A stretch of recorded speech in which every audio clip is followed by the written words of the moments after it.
Yeah, hi guys and welcome to BotCast episode number 9. Today we're in San Francisco and we have 3 guests, Mike from Statsbot, Clement from Hugging Face and Artyom from Statsbot. But before we're going to introduce you, I want to talk about some news in the bot space. So last week Amazon Alexa, they passed 10,000 skills in the marketplace, which is pretty huge because last November they only had 5,000 and last January just a couple of hundreds. And the second one is Persona Bots. They built a pretty great chatbot from Christian Grey about the new 50 Shades of Grey movie, and within 10 days they reached more than 100,000 subscribers and passed more than 7 million messages, which is pretty great. I'm going to post the links afterwards in the comments, and yeah, let's start off with you, Mike. Please explain what is Statsbot doing? Statsbot started with a very simple idea. We want to get updated Identify with our recent data, with our recent analytical reports, and we want these reports not on any other dashboard or any other data wall. We want these reports right in the center of communications, and right now the center of communication of every enterprise communications, it's mostly messengers like Slack or Microsoft Teams or Facebook Workplace or HipChat, you name it. And Artyom was the one who built the first prototype and showed it to me slightly more than 1 year ago. And since then we are working together, and we have a third co-founder. We participated in a couple of accelerators. The first one, 500 startups, the San Francisco batch, then Betawork's BotCamp. So basically we are the 3 of pretty successful alumni. Clement, you're also part of Betawork's BotCamp, right? Yeah. Maybe you can explain what your bot is doing. Yeah, so we're building an artificial intelligence that is fun to chat with. So I like to take the analogy of a Tamagotchi a couple of years back. It's basically like a Tamagotchi, except that you can really chat with it and interact with it. So we've been really private for the moment, just with a few thousand users, mostly teenagers. But we've crossed, actually yesterday, 1 million messages exchanged between teenagers and the AIs. And the way they're using it is really like chatting every day about their day, about what's happening, what's fun. And just in a similar fashion, the AI is going to chat about its day and talk about its day, and they're going to be entertained together. Yeah. So you were all part of the Betaworks BotCamp last year. So what was your experience? I think it was a great experience at Betaworks BotCamp. I mean, they did a really great job of bringing all cutting-edge bot companies into one place. It was 8 companies for enterprise-focused bots, for consumer bots.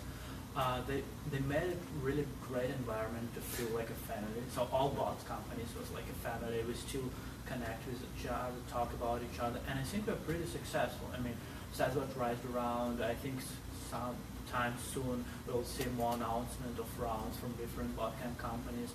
So I mean, I think what really was the biggest value for BotCamp for you? The network. The network? The network and like Because of the small budget. because it's small batch. More one-on-one From one approach. side is network from Betaworks partners, from the second side is network inside the company to be able just to communicate and to solve common problems with founders. Yeah, the dynamics you are in with like other companies working on the same subject as you do, but in applying solutions differently. Like for example with the Statsbot guy, like they're working on B2B, we're working on consumer. So we have some of the same challenges, but like we're not in competition, and so it creates like a whole dynamics where you want to achieve more in less time, which is really valuable for early stage startups.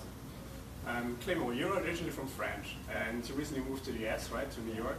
Yeah. So how is the experience moving to the US, and why did you choose moving from France to the US? It was like the main point moving here.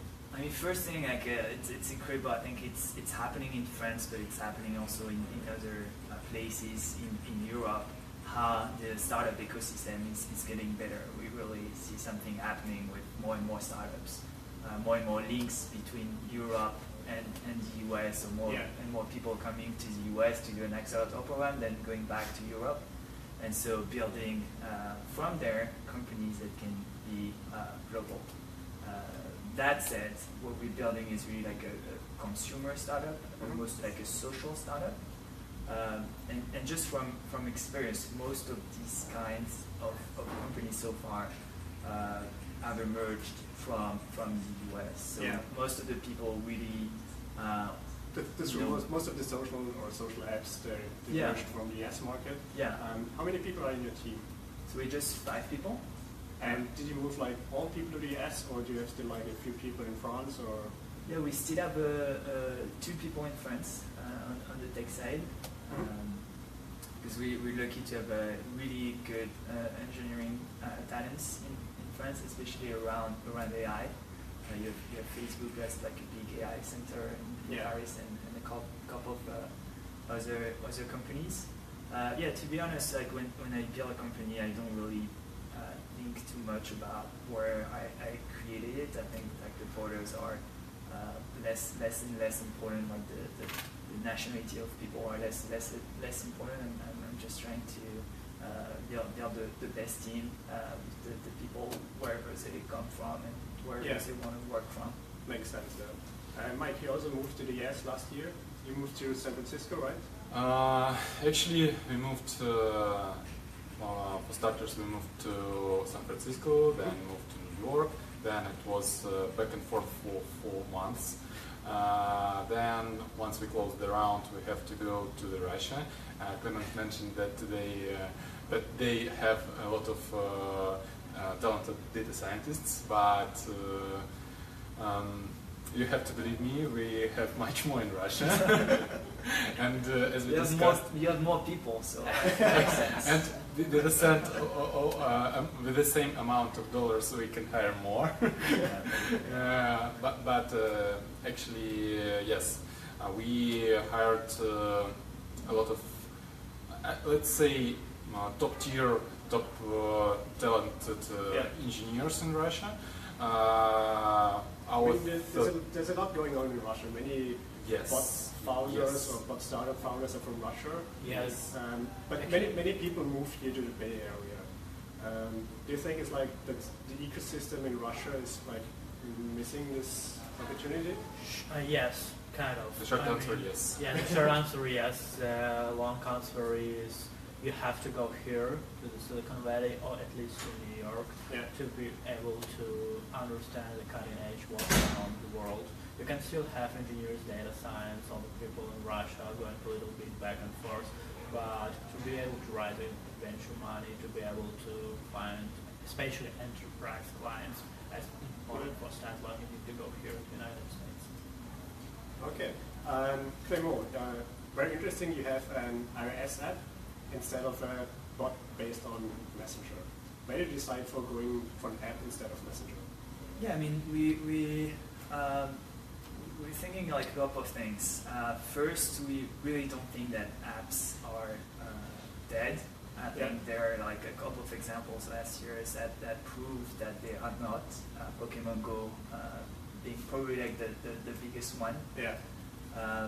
I think apps are difficult to build and to distribute for use cases that are not frequent. So if you're using something like once a week, and if you have to download an app to do that, it's gonna end up on your third screen or something like that. It doesn't really make sense. For us, we are building like really like a daily habit that people are putting on their home screen, which is really like still like a place where they're spending a lot of time. So it kind of like made sense for that to do an iOS app. In addition to that, we really wanted to keep control on the experience and be able, at a time where you have to experiment with a lot of stuff. So it's all about like having control over the chat interface and that sense, which you don't have in Messenger. Yeah. For example, a simple thing, but our AI is individual, meaning that every user has its own AI with its own face, with its own name. Something that you can't do on Messenger, for example, right now. So we really wanted to be free of like experimenting anything at the beginning. And also we were coming from the iOS world. Yeah. And then, we're building the core of the experiences in the iOS app, and progressively we'll be able to have it extend the experience on other platforms. This completely makes sense. So we have time for one last question. You, Mike, and Artyom, you've been a very successful bot on Slack. Like, I think Slack was the first platform you've been on. What is like your key takeaway or like your success factor for building a very great bot on Slack? I think that when you especially build a B2B, you need to find a real problem users have and try to find a small problem. You can solve it quickly. You can prove the traction here, especially if you're B2B, you need to prove that people are ready to pay for your solution, and just go from this point and scale it. And if Mike can add something here. I think it's still very early to share some takeaways, but I totally agree with Artyom. And instead of making just a bot, okay, you can solve one small problem, but you have to build new whole solution with new approach. For example, that's why we are building not only small part of dashboard from Google Analytics or Mixpanel Salesforce, but we are building something more. We are building the whole BI solution, conversational first, or you can name it Slack first. Clement, a short takeaway or factor to success? I would probably comment on what they're saying, like you say, like don't build just a bot. I think the key thing is you're not building a bot, you're building a product, whatever it is. And so don't listen too much to advice when they're too generally about bots, because the type of bot you're building influences a lot what you need to do to be successful. For example, for us, because we're building an entertaining and fun bot, we don't need to be accurate, and we don't need to go for accuracy. We've seen that retention rate was not at all influenced by accuracy, which is something that is counterintuitive at the beginning. So really understand what is your use case, who are you building for, what are you building it for, and then focus on learning based on that and not based on general knowledge about bots. Okay, thank you very much. We're already out of time.